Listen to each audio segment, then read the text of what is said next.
Esta es la lectura crítica del poder inteligente, la doctrina Obama y Guantánamo. Es un libro escrito por nuestro profesor, por cierto, Marco Méndez Scott. Para comenzar, me gustaría que tengamos presente una de las citas que hace el profesor. Lo que invita es a la reflexión cuando se crean categorías analíticas en relaciones internacionales y en ciencias sociales. Esto para que los investigadores tengan más espacio probando la teoría y la práctica. La composición del libro es la siguiente, tiene 3 capítulos y conclusiones. El primer capítulo se trata del poder inteligente, ahí indaga el profesor un poco más sobre este concepto. En el segundo se habla del poder duro y el poder suave como formadores del poder inteligente. Y el tercero, que son los alcances y las limitaciones, no lo vamos a profundizar porque lo que se hace en este espacio es hablar de las limitaciones del poder inteligente. El primer capítulo, como decíamos, es el origen y la evolución y la aplicación del concepto del poder inteligente en la política exterior de Estados Unidos. El poder inteligente está planteado en sus principios, en sus orígenes, por Joseph Nye.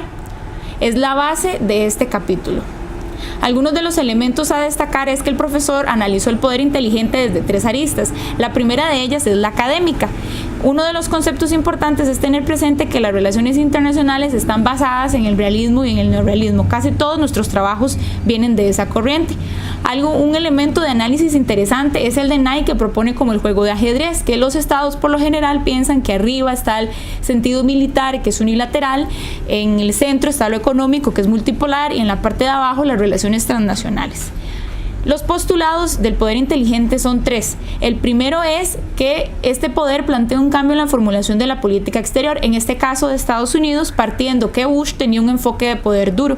El segundo es que el poder inteligente se caracteriza por la incorporación de elementos de poder duro y suave como herramientas de política exterior, pero no se puede olvidar la legitimidad internacional. Eso es muy importante. Y el tercero es que si Estados Unidos tiene éxito en posicionarse con el poder inteligente, va a ser un actor con legitimidad y va a fortalecer su liderazgo, que se ha visto reducido en los últimos tiempos. Otro de los elementos importantes a destacar, que tiene que ver con las lecturas que se realizaron para esta semana, es que los tomadores de decisiones progresistas se supone van a regresar al gran pilar de la política exterior estadounidense, que es el internacionalismo liberal. Esto tiene que ver con las democracias liberales, que cuando se aplican se da una menor propensión a la guerra. Esto visto desde lo que explicaba Smith como el realismo progresista. Un concepto interesante que viene relacionado por el profesor es el elemento de ver a Estados Unidos como el creador del bien global. Esto es que como ellos tienen poder, pueden ayudar a las demás comunidades con sus dificultades. También ya aboga un poco más y profundiza un poco más en lo que es el poder suave y el poder duro, algunas de sus características. Define que el poder suave, según Nye, tiene la inteligencia emocional, la comunicación efectiva y la visión, y el poder duro son habilidades organizacionales entendidos como capacidad de manejar estructuras, y es una habilidad política de naturaleza maquiavélica, es decir, preocuparse por el fin y no por el proceso. Aquí lo que debemos destacar es que el poder inteligente para esta lectura está analizada desde la inteligencia contextual, tomando el poder duro, el poder suave, sin dejar de lado la legitimidad, que es la distinción de este tipo de análisis. Desde la arista política se hace un análisis del discurso de Obama y se demuestra que utiliza herramientas tanto de poder duro como de poder suave, que lo vincula directamente con nociones de cambio en lo que es la política exterior estadounidense en la búsqueda de legitimidad. Sin embargo, cuando él llega, habla de cerrar Guantánamo en 1 año. Sin embargo, se mantiene durante un tiempo más al haber terminado ese plazo que él había establecido para cerrarlo, y ahí es donde se hacen las críticas de muchos actores.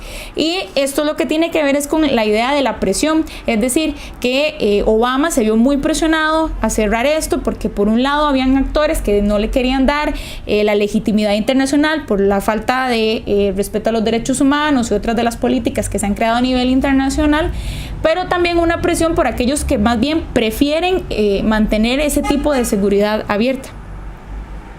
Desde el sentido crítico lo hace desde 2 posturas.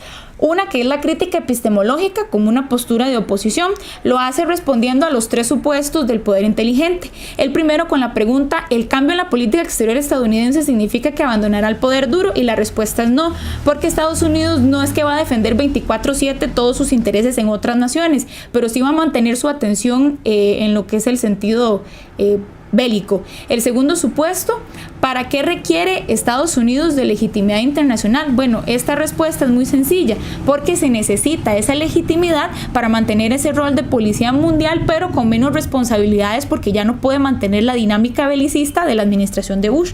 El tercer supuesto, ¿debe Estados Unidos ser líder?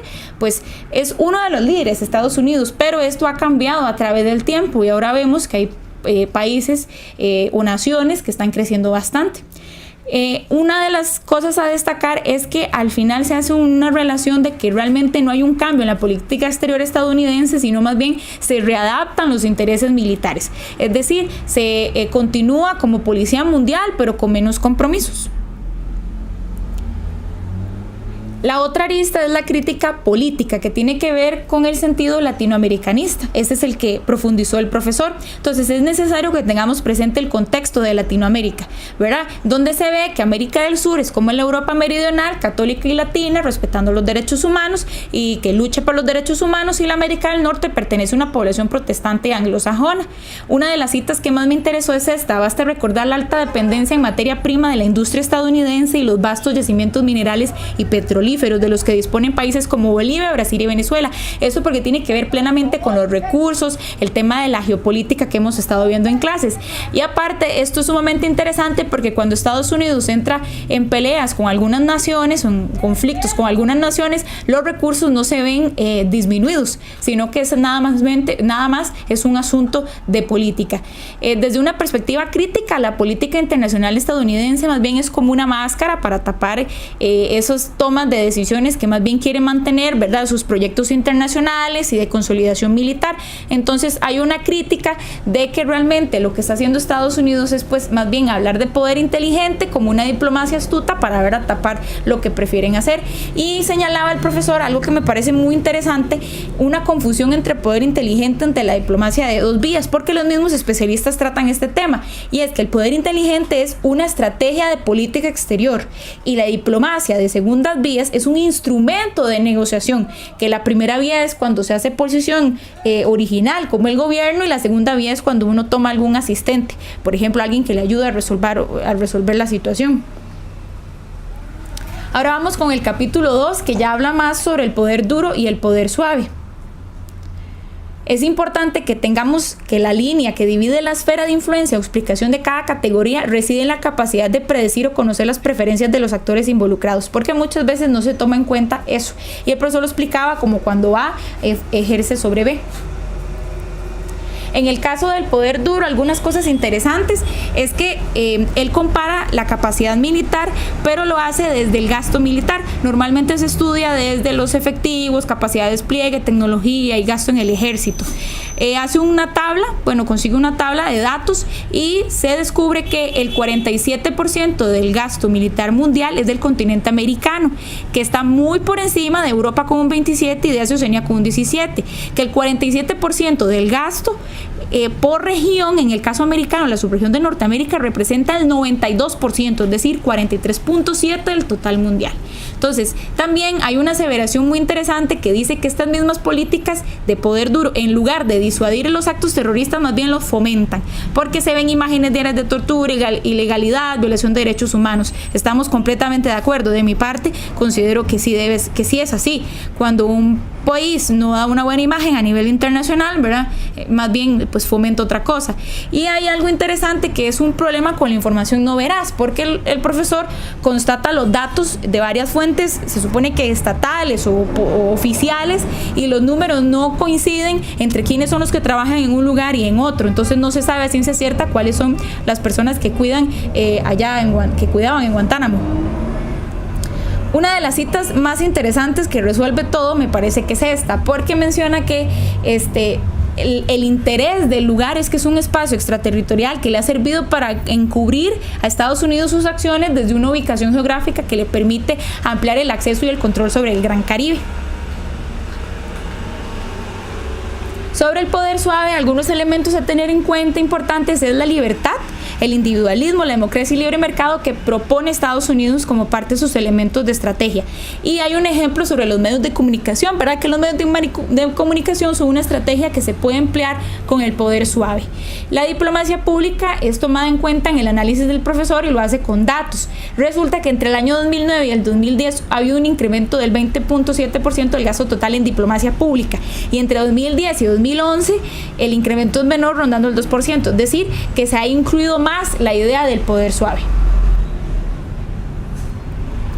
Entonces, lo que se puede concluir del poder suave es que para algunos la estrategia que está utilizando Estados Unidos con programas de becas a los cubanos más bien son criticados por el mismo gobierno cubano, pues ulteriormente lo que busca Estados Unidos es crear como agentes contrarrevolucionarios que afiancen las ideas, las estructuras de represión hacia Cuba y ulteriormente voltear la revolución. Esas son como las perspectivas que se tienen desde este lado.